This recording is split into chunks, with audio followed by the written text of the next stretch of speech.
السلام عليكم ورحمة الله وبركاته.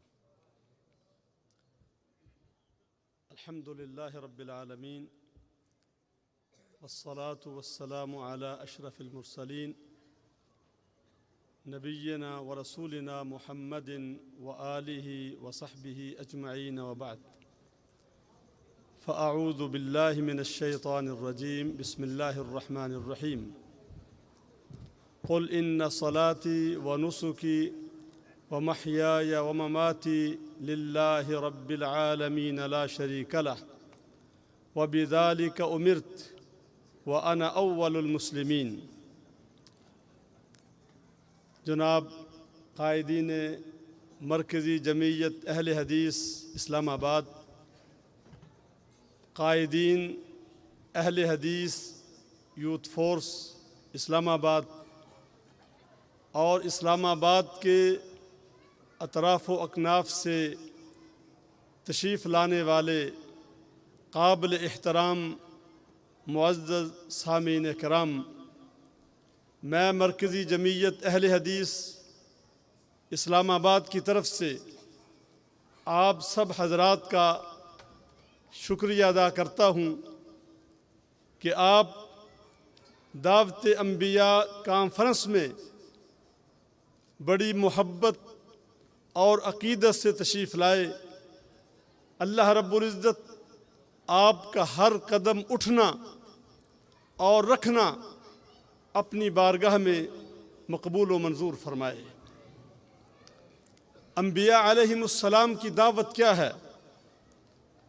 دنیا میں سب سے بڑی اور سب سے عظیم دعوت انبیاء علیہم السلام کی دعوت ہے،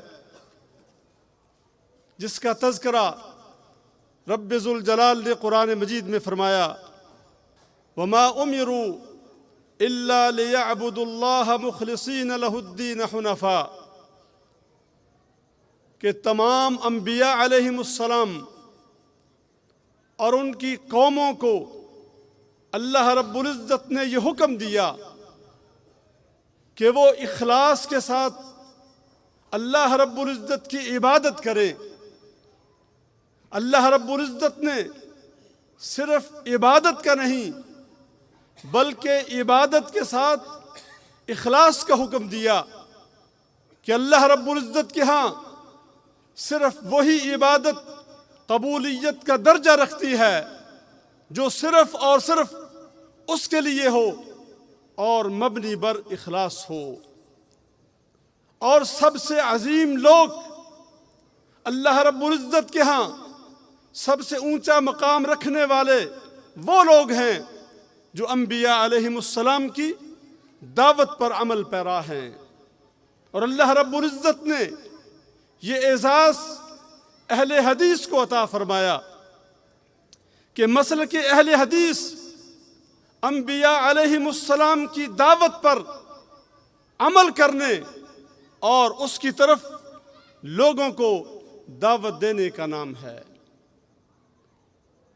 یہ مسلک دنیا کے تمام تر مسالک میں ایسے ہی ہے جس طرح کہ اسلام دنیا کے تمام تر مذاہب میں سب سے عظیم ہے اور سب سے اونچا ہے۔ اس مسلک میں اعتدال ہے کہ اللہ رب العزت نے قرآن مجید میں ارشاد فرمایا، وَكَذَلِكَ جَعَلْنَاكُمْ أُمَّةً وَسَطًا، کہ ہم نے تم کو اعتدال والی امت بنایا۔ یہ امت جو اللہ رب العزت کو تمام امتوں میں سب سے زیادہ محبوب ہے، اس امت کو اللہ رب العزت نے اعتدال والی امت بنایا۔ اور مسلک اہل حدیث یہ بھی اعتدال کا نام ہے کہ اللہ رب العزت نے قرآن مجید میں غلو کرنے کو، حد سے آگے بڑھ جانے کو ناپسند کیا، اس کو گمراہی قرار دیا۔ یا اہل الکتاب لا تغلو فی دینکم، اہل کتاب اپنے دین میں غلو نہ کرو۔ اور اللہ کے محبوب پیغمبر علیہ السلام نے فرمایا، ایاکم والغلو فی الدین، فإنما أهلك من كان قبلكم الغلو في الدين، کہ اے میری امت کے لوگوں، اس دین میں غلو سے کام نہ لینا. وَلَن يُشَادَّ الدِّينَ أَحَدٌ إِلَّا غَلَبَهُ، اس دین میں تو اگر کوئی شخص عبادت کے نام پر غلو کرتا ہے تو فرمایا وہ شخص ناکام ہو جاتا ہے. اللہ رب العزت نے اس میں اعتدال رکھا ہے، اور اس اعتدال پر ہمارے مسلک کی بنیاد ہے. اگرچہ لوگ آج ہم پر تنقید کرتے ہیں، اعتراض کرتے ہیں، اس لیے کہ اہل حدیث ہر چیز کو، ہر عمل کو جس کو عبادت سمجھا جاتا ہے اس کو اللہ کی کتاب اور نبی اکرم علیہ السلام کی حدیث پر پیش کرتا ہے. رب کائنات کا فرمان ہے فَإِن تَنَازَعْتُمْ فِي شَيْءٍ فَرُدُّوهُ إِلَى اللَّهِ وَالرَّسُولِ، کہ اگر کسی مسئلے میں تمہارا تنازع ہو جاتا ہے اسے اللہ کی کتاب کی طرف لے کر آؤ اور نبی اکرم صلی اللہ علیہ وسلم کے فرمان کی طرف لے کر آؤ. آج اگر لوگ ہم پر اعتراض کرتے ہیں ہمیں اس کی کوئی پرواہ نہیں. ہم تمام تر ائمہ دین کا دل کی گہرائیوں سے احترام کرتے ہیں، لیکن اس کے ساتھ ساتھ ہم یہ بھی اعلان کرتے ہیں کہ اگر کوئی شخصیت معصوم عن الخطا ہے اور اس کی زبان سے نکلی ہوئی ہر بات حجت ہے، فرض اور واجب ہے، تو وہ صرف اور صرف امام الانبیاء نبی اکرم صلی اللہ علیہ وسلم کی ذات گرامی ہے، جن کے بارے میں امام مالک رحمہ اللہ فرمایا کرتے تھے ما من احد الا ويؤخذ من قوله ويرد الا صاحب هذا القبر، کہ کوئی بھی ایسا نہیں ہے جس کی ہر بات کو قبول کیا جائے. اگر کسی کی بات صحیح ہے وہ ہم قبول کریں گے، اگر غلط ہے اسے ہم چھوڑ دیں گے، لیکن امام کائنات امام الانبیاء نبی اکرم صلی اللہ علیہ وسلم کی ہر بات واجب الاتباع ہے. حتیٰ کہ صحابہ کرام رضی اللہ عنہم نے کبھی بھی نبی اکرم علیہ السلام سے یہ سوال نہیں کیا تھا کہ آپ نے جو ارشاد فرمایا ہے اس کی لاجک کیا ہے، اس کا سبب کیا ہے، اس کی علت کیا ہے، وہ اس کے بارے میں بھی کبھی سوال نہیں کرتے تھے.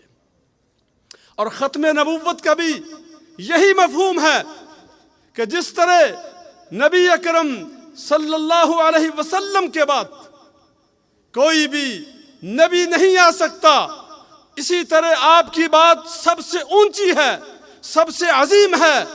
آپ کی بات اور آپ کے فرمان کے آ جانے کے بعد ہمیں کسی اور کی بات کی کوئی ضرورت نہیں رہتی.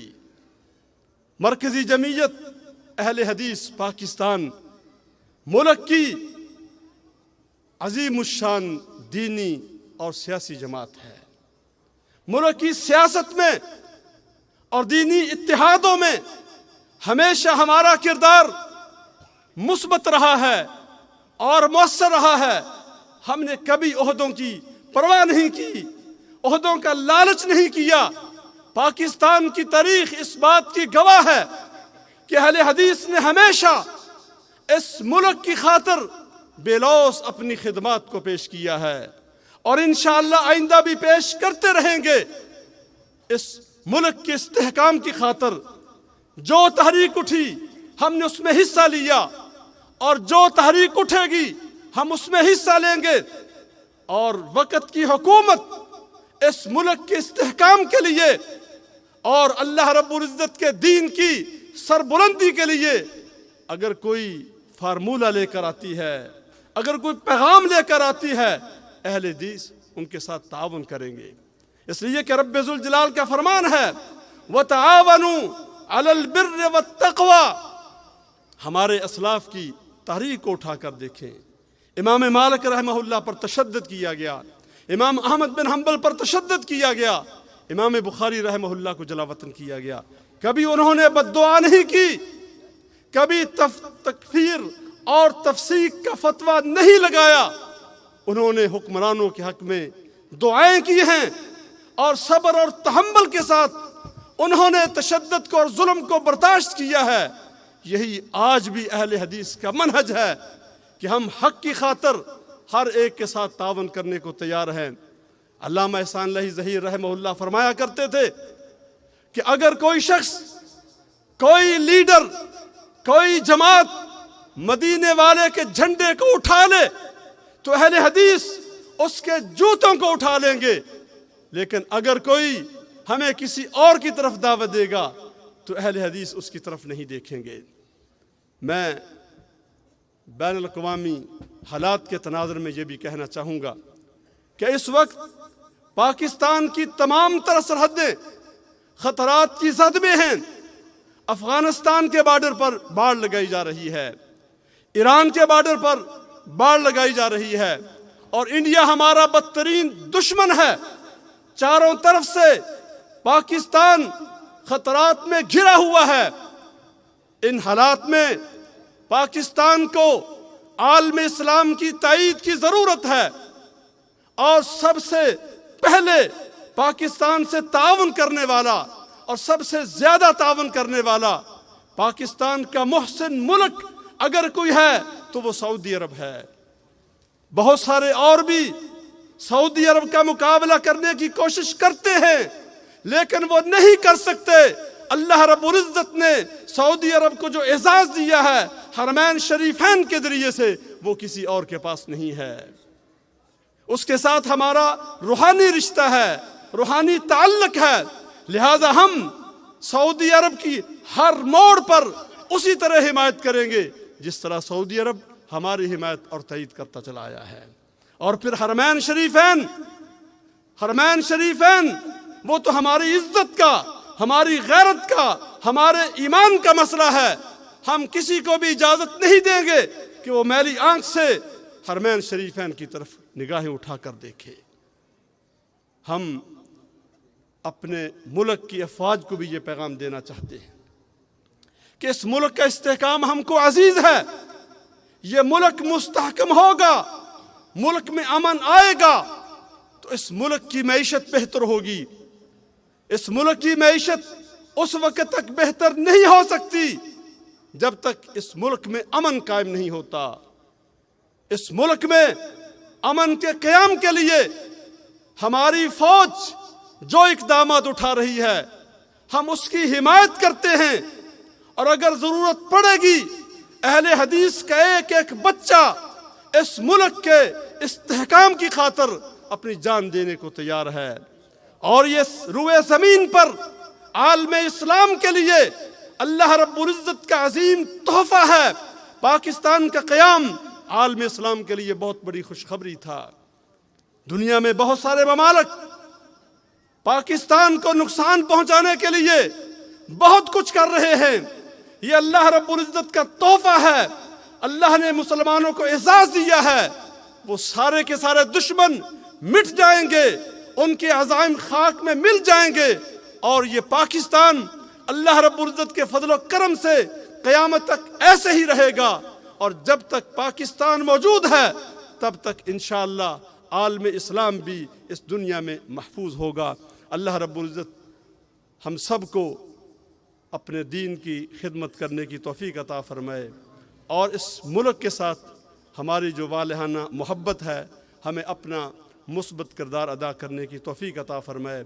میں دوبارہ آپ سب بھائیوں کا شکریہ ادا کرتا ہوں کہ آپ ہر سال بڑی محبت سے اور عقیدت سے مرکزی جمعیت اہل حدیث کی سالانہ کانفرنس میں تشریف لاتے ہیں۔ اللہ تعالیٰ آپ کو جزائے خیر عطا فرمائے۔ وآخر دعوانا الحمدللہ رب العالمین۔ جزاکم اللہ خیر و احسن الجزا۔ یہ تھے محترم جناب فضیلت الشیخ حافظ مقصود احمد حفظہ اللہ۔